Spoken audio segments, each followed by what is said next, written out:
Moving on. We're gonna move on to Geordi versus Bruno. We are in winners semis? No, we're in winners quarters. We have a stacked bracket today. You can't avoid fighting one of the top four. They're all getting into winners quarters. And Bruno, the man from Switzerland, been doing fantastic as of late. Straight up monstrous. And but it is Geordi. Geordi is America's #2 for a good reason. There's no one who has a better mastery of the Costa curves. All right, there we go. Setting up once again. Geordi versus Bruno. What should we expect for this? I know Bruno's not really a recent name, but especially for like this quarantine era, and especially this weekend, Bruno's shown up and has been playing like very, very well. I want you to. Bruno's picking Daggy. Okay, he's been playing a lot of Miller lately, but expect Bruno's going to live up in the front of the net for pretty much the whole game. He's going to try his best to do these pushing setup things to get these odd shots, using curves and things to pull a lot of distance. And he's way more aggro than a lot of players I see on the regular. So it's going to be a kind of an interesting setup if he's able to get up what he's doing, but I don't think it's going to work as well as with some of the lower players. I think Geordi is going to be a lot more patient and be able to deal with it. But I agree.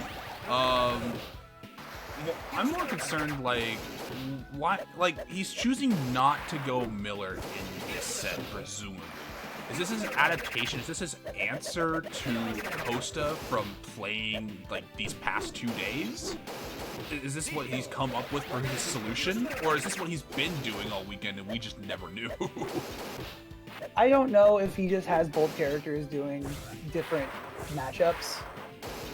It's certainly, his Miller is pretty debilitating for my Scott, so it wouldn't surprise me if that's just a character-specific thing. But at the same time, it's not like his Gaji's looking really good. So I just don't know. They both are probably as good. They're both playing amazing right now. We're going to time with only 2 scores on the board. And it's crazy because you look how antsy Bruno is playing. He's moving all around the court and he's still catching basically everything. I don't know what more he can do. I think it's just the limitations of Beach, I'm not gonna lie. It's such a tight stage that you can do all that little sporadic movement and still be able to cover everything. It's almost like you're trying to feint options by doing that weird movement, that little micro movement in between interactions. I think with the pressure that he's been putting down, I think the Miller might have been able to cover some of those corners a little better, but he was able to hold the whole thing. He was able to hold the whole round. I don't know. I know he's fought this matchup before. I know this is not his first time playing Geordi, so he might just be trying something different to try to dig in. But we will see if he's able to put some points on the board. He's only put on the 3 he put on last game so far. And he let that 5 in from a diagonal dash earlier, so Bruno's putting the pressure on. He's playing a lot more centered and up close to the net because he's just trying to get any inch he can to get that disc faster to the back of the net. And Geordi, in response, is just kind of guarding that 5-point. He recognizes that as long as he doesn't give up a 5, he's pretty much got this. And Geordi scored another 3 just then, and now it's it's a 2-score game for Bruno to catch up. 20 seconds left on the board. It's over. It's just over. Another 5 points, and Geordi takes game 1. Being behind stinks. You're pressured to put points and to get up in the front and make aggressive decisions, and that can be good because it can get you in setups that people aren't used to. But it's usually not that good, because that means that it's easier for a disc to get past you. You're usually out of a position to catch more interesting and farts and lobs and everything. So, but choosing to go for the bumper baloney back to clay, he's been doing pretty all right and on clay as of this weekend. But I'm not sure what is motivating this pick aside from wanting to do something different. Yeah, I mean, it is that. It's literally just,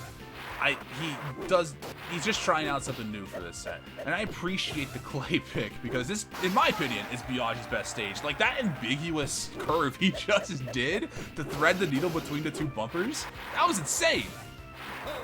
There is in fact no time for civility here. It's, oh! A good diagonal probably would have gotten Bruno back there, but it's when you're up in the net, it's so hard. Oh, that's cool! I like that setup. I'm stealing that, and Geordi just swung back 11 points unanswered. That's just nasty. And now Geordi just gets to play defensive for 40 seconds. Like, oh, there we go. Super lob returns. Oh no, it got popped up. The bumpers take it away, dude. The bumpers give the bumpers take away. Ooh, that was almost amazing. But now the tide is completely shifted against him, and that's just a mechanical error. That sucks. Geordi takes the first game on Bruno's counter pick. Fresh set of points. Bruno's just gotta stay calm, stay relaxed, rely on the fact that bumpers are stupid.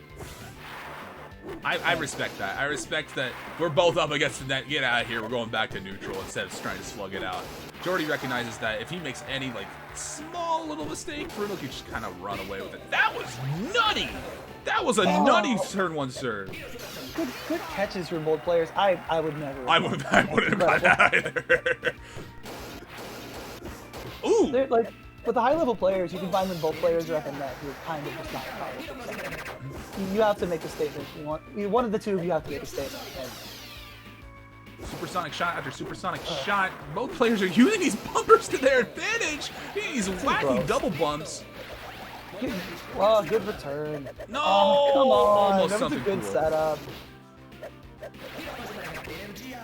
Ooh, bumper baloney? No, he's not going for it. Whoa! Whoa! That was a hell of a conversion from Geordi. And the bumper gave him a little bit of push up, but not enough, and just a really bad read of the situation.